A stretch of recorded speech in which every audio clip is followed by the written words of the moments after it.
Hello there, world of tankers, and welcome to the channel. I'm your host, Droodles Blitz, and in today's video, I'll be playing in the T-44-100. This is a Tier 8 Soviet Premium Medium, a vehicle that I would use the word worthless to describe. For many years, the T-44-100 has been a rather lackluster tank, a worse T-44 in almost every way: gun depression, mobility, even the armor on this tank, while it's supposed to be better than the tech tree T-44s, really just isn't much special. But in the latest update of the game, the T-44-100 has gotten a rather substantial buff. It now received 4 consumables: tungsten rounds, reactive armor, reticle calibration, and improved engine power boost. Out of these 4 consumables, the 2 most important are reactive armor and tungsten rounds. Tungsten gives you a 15% increase in the damage you deal on average, and reactive armor takes away 27% of the damage that you receive. And if you pair those two things together, you pair the fact that you are dealing 15% more damage to the opponent, and they are dealing whatever 27% less to you, that means in total there is a 45% damage difference between what they are doing and what you are doing. And that is absolutely massive. And it has elevated what was a pretty lackluster tank to a rather strong one, if you want my personal opinions. And we're going to see just how strong this vehicle feels in today's video. I see that my team wants to go towards base D, which is not very good, but thankfully we are in a medium, so it's not too big of a deal. We have a double K2 platoon on our team. One of them is not running a camo, which is really bad news for me, because it means the other K2 is probably not the best player either, but oh well. We are going to focus on going towards base D. I actually really like going to D if you have a decent amount of mobility. This tank has no gun depression though, which is very disappointing. I wish it had like 7 degrees. If it did, it'd be great. It'd be super flexible, but it only has 5, which makes it rather awkward to use, especially because its mobility is also not anything out of the ordinary special. So there's nothing over here, because if there were tanks over here, we would have spotted them at this point. So we are going to continue driving through, and we'll see if we can run into anybody. You'll also notice this tank, even though it has a flaming camo, it's not very fast. We're only going at around 50 kilometers per hour when it comes to our mobility, which is not faster than even the tech tree T-44. Once again, another downside of a vehicle like this tank.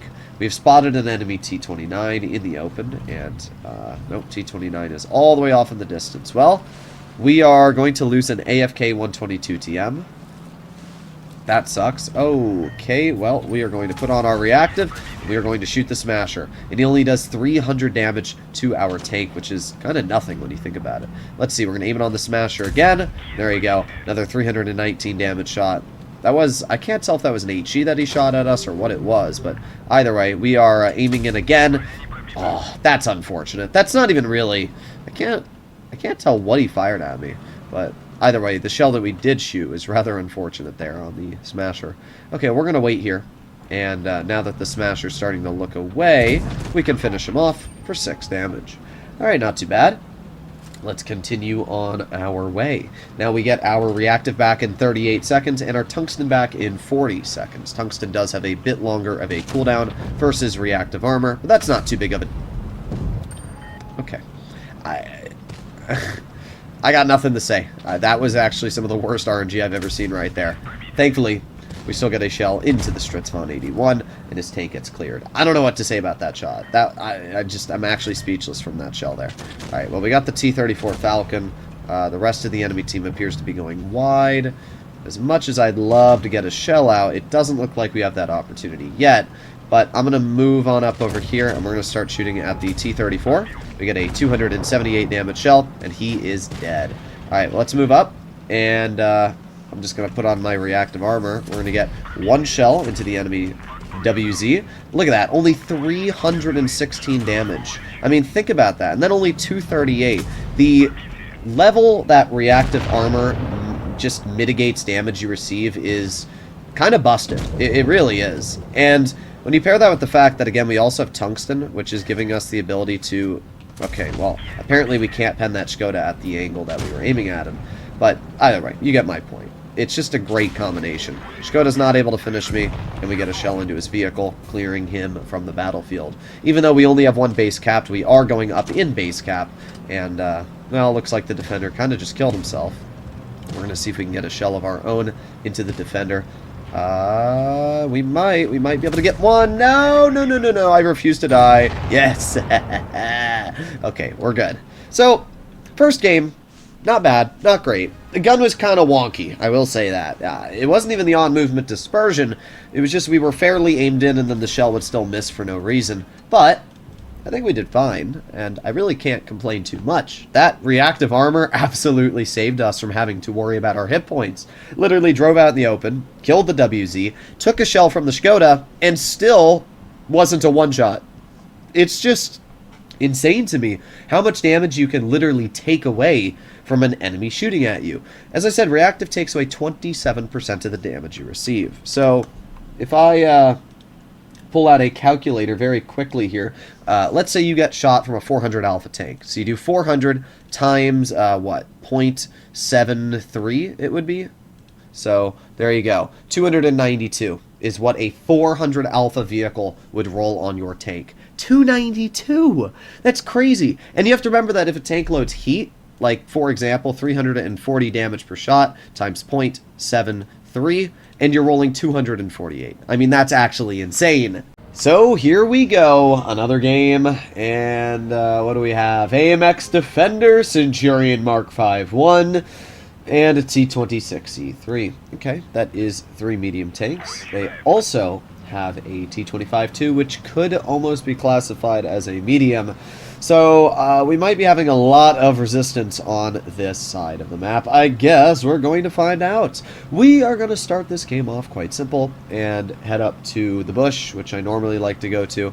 I don't love that the T-44-100 isn't that fast, because crossing this, well, you get spotted sometimes, as you can see here. But we're fine. We're chilling. I like that Mark 1 is just shooting over and over at this bush, even though nobody's in it. We have an AMX Defender on the flank. Let's see. Oh, there's the Mark 1. Well, he does shoot us that time. I think we were actually spotted through the bush before we shot, though. So, whatever. I don't really care that much. I'm going to push over here. And I'm going to pretend like I'm moving up. What I'm actually going to do is I'm going to come back and help out with the Defender. We have our tungsten on. We also have our reactive on, which means that, look at that, only 130 damage from his vehicle. And then we roll him back for over 309. In fact, he doesn't even want to shoot me with my reactive on, just because of the fact that my vehicle has so much damage resistance. So all that's left is 270 health on the Centurion. And we are going to aim it right on his lower plate, finish him off. Unfortunately, we also have the AMX Defender over here, but judging that his vehicle appears to be on reload, he is dead. Alright, pretty good stuff. Let's back up from the Eagle 7. We're still alive, and these are all the important things, so let's move up and see if we can get a little bit more out. This was an alright game, but I think it was a good showcase of where this vehicle can be surprisingly strong. With that reactive armor, we were able to beat a tank that has quite a bit more effective damage per minute without really even breaking a sweat. We have the WZ-111 on our flank, and I'm really hoping we can get one shell out. Unfortunately, we are not able to. So, we didn't do too much damage. And I can't really blame the tank for that. This was just an absolute steamroll. Medium side was over within the first minute and a half, and that was it. The whole game was over. We did 1,600 damage, which was alright. I mean, the whole team did surprisingly well. So what can I say about the T-44-100? Well, it's a rather strong vehicle now. It's nothing crazy. I'd still much rather drive a vehicle like the Object 590, which I thoroughly enjoyed, sitting at a 90% win rate and 2,700 average, but I also don't think the T-44-100 is an absolute pile of trash now that Wargaming has changed the consumables that you are able to run on it. Do I think you should go out of your way and purchase this tank? No, I don't think it's worth it. But at least if you have it, it's not that bad of a vehicle. And hey, maybe it's fun to try, mess around with, you know, see all the different consumables. Let me know in the comments what you guys think. Hopefully you enjoyed today's video. I'll see you all in the next one. Bye-bye.